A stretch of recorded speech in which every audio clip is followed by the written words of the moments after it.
This program is brought to you by Emory University.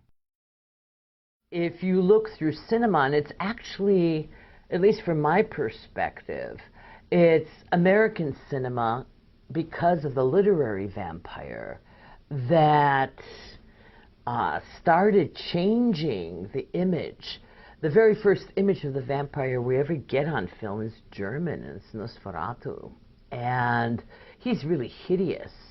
Of course, you have already a major jump from the actor who was in Nosferatu to Bela Lugosi in 1932. And I guess some people would consider Bela Lugosi to be rather handsome. He's very debonair in a tuxedo.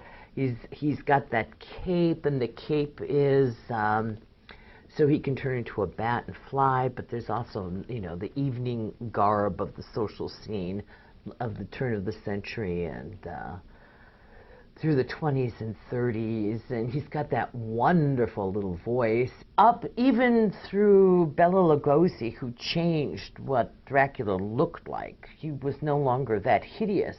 Maybe I don't consider him that handsome, but But then you had people like Lon Chaney, John Carradine playing Dracula, and you always had the older gentlemen, always having some sort of accent to them.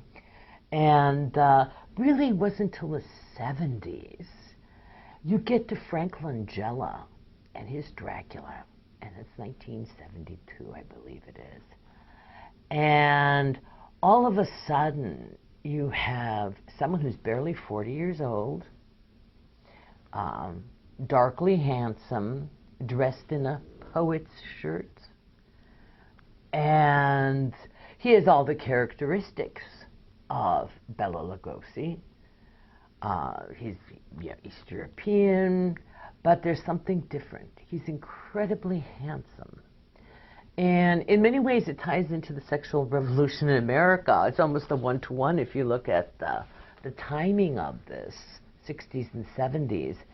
And you get this association of sexual gratification with vampirism.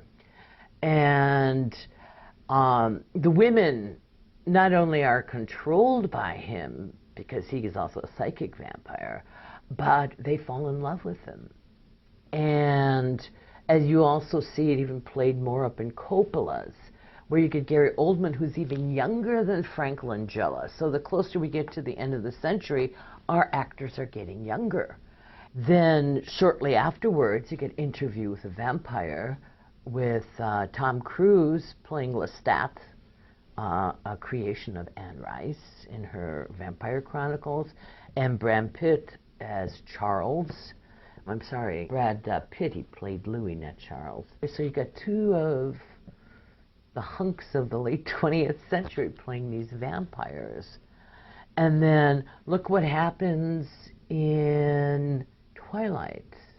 Patton's son, I think it is, who plays Edward, he's about 23 years old.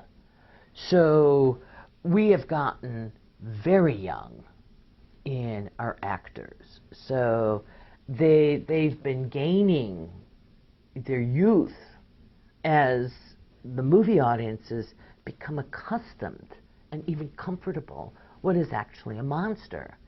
And this monster has been turned into an incredibly handsome man. But there's this romanticization, whoa, that must be a new word, of an absolutely horrific creature. It doesn't matter if he's folkloric, literary, psychic, or psychotic. I mean, these people are monsters.